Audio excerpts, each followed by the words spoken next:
and their child's life has value. And it's something that we want to protect at every single stage. And so we're investing heavily in the maternal health problem in Arkansas, and something that we're going to expect to see a dramatic impact and dramatic results just in a short amount of time.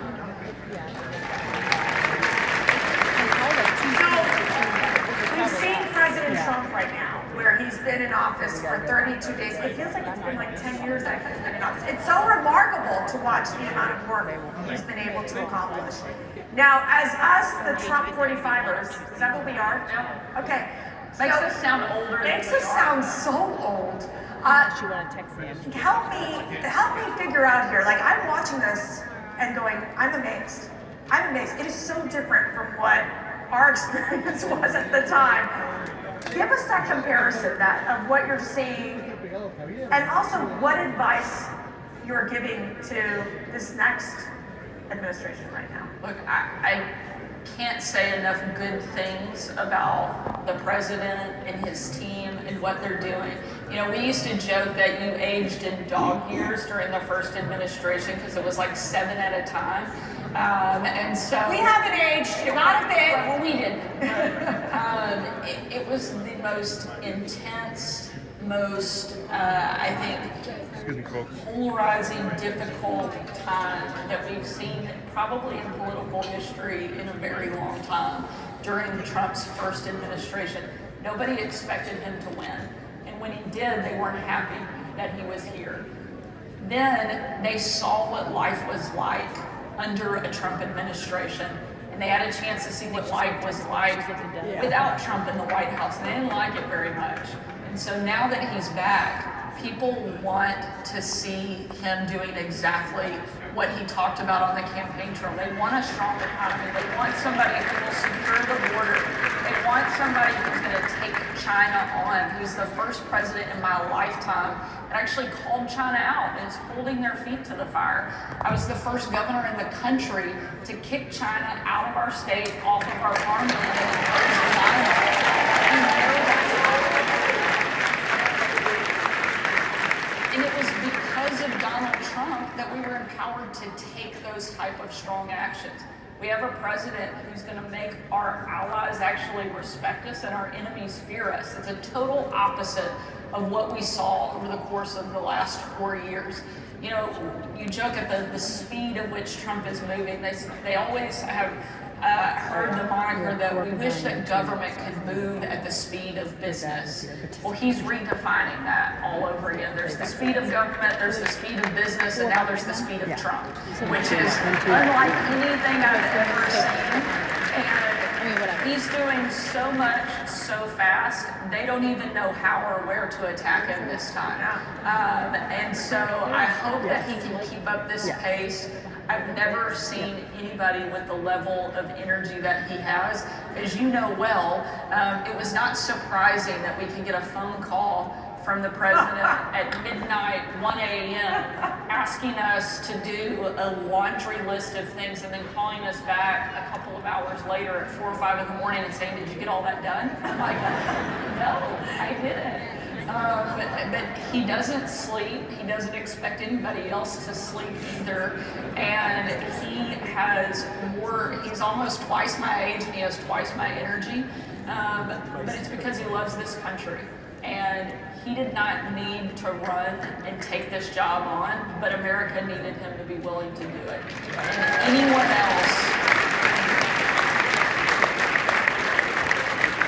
else that would have gone through the level of intense criticism and the attacks, 2 assassination attempts on his life, would have given up. But this is a president who I think that only emboldens him more. The more they come after him, the stronger and tougher he gets, and the more he comes back ready to deliver for the American people. And I love getting to see him with this mandate and with this level of excitement for his presidency, because he deserved it the first time and he didn't get it. And now he's getting it and he's winning, and because he is America's winner. So I love always getting the insider information. So there would be times, this is so funny, we literally get, where our first meeting was like 7 o'clock in the morning, I don't remember, it was so early in the morning, we're half asleep, and before you know it, they'll be like, President Trump had tweeted something out at 2 or 3 o'clock in the morning. So we would all look at Sarah, and we'd be like, okay, Sarah, this is what he said, what are our talking points? I mean, that's how it was. I mean, it was so really learning on the job, too. So now that you've transitioned from being the president's spokesperson, the press secretary at the White House, into being the governor of a state, how does that feel? I mean, how is it so different? It's really different when you're the one sitting in the chair. It's your name on the paper to sign legislation or an executive order. There's a different weight and responsibility that comes with that. But I could not be more thankful for the experience that I had in the White House, because I learned so much from the president. One, never back down, never stop fighting, and always do what you think is right, and the rest of it works itself out pretty well. And that experience, I think, gave me such great perspective. One of the most important things and takeaways was that I didn't need the outsiders to define me.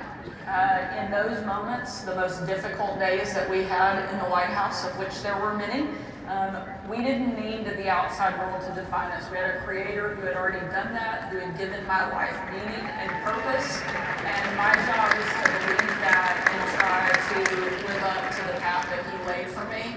And if I do that, the rest of it, whether it's in the White House, my house, or the governor's mansion, gets really simple after that. And so proud of what we've been able to do, and glad that I got to do it alongside some of the most amazing people on the planet. You're gonna make me cry. Sarah would get up every time we'd go into her office. She would have her scripture open every day. Every day. It's what guided you every day. Otherwise, I'm not sure we would have survived. I would agree. And I'd come in with my holy water. The Protestant, the Catholic, we're all in it together. Okay. So I just want to get this question in real quick, because Doge has been a phenomenon. It's been a phenomenon in federal government, but you have like pre-Doge. We started something we called Arkansas Forward. It was a project to go in and look at government efficiency, waste, fraud, and abuse.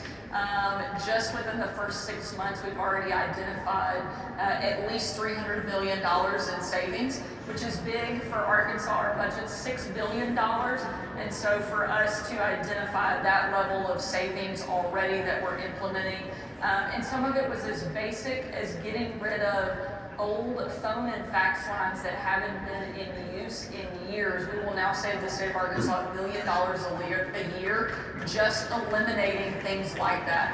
If we can do that on an Arkansas small state level, I can't imagine what they're going to continue to be able to uncover through Doge and the amount of savings and waste, fraud, and abuse they're going to be able to get rid of. It's an exciting thing to see. So Sarah, what inspires you every day? My family. I have my daughter's here, so I'll cry when I talk about my kids. I have the 3 most amazing kids, starting with Huck George. They're 12, 11, and 9. My husband is incredible. He has the patience of Job because he is married to me. And I know I'm not an easy personality, so... You're easier than you think. You're wonderful to work with. But I have an incredible family that loves me no matter what, and my kids are perfect reminders of everything that's at stake, everything that matters and is important in the job that I do.